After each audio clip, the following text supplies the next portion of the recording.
What's up, you bad bitches? It's Italian Christmas. You know what that means. It's time for De-Freggin-Licious. Let's go. Today we're making Anginetti, or Jeanettes, or otherwise known as Italian Christmas cookies. This recipe's been in my family for 100 years, and I'm glad to share it with you guys.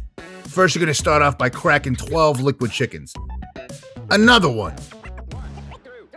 Now for the secret ingredient. Minute Maid orange juice. Nobody else uses this, and that's where their cookies suck ass. Hit that bitch with 2 tablespoons of baking powder.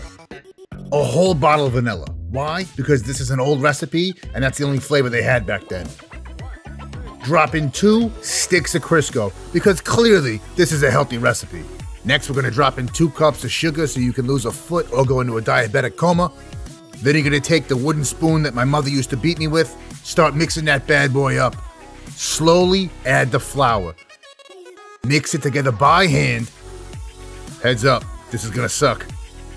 Gradually, slowly add more flour. By the end of this, you're gonna use almost a whole bag of flour. This is the consistency you're looking for. Take your meat hooks, roll it up. Twist that shit, knot it up. Make whatever shape you like. Knots, pretzels, balls. You can even make a pichireo. Relax, not actual size. Fling those bad boys in the oven at 350. Let them cool off. Next up's the most important part. Dump in a whole bag of nose candy. I mean confectioner's sugar. 2 fluid ounces of anisette, some cow juice, and whip it like your least favorite child. You want to make sure you get the right consistency on the icing.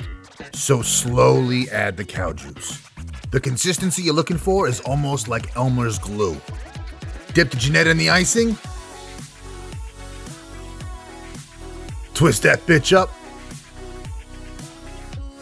Hit it with some unicorn shit. Put it on a plate. De-Freggin-Licious.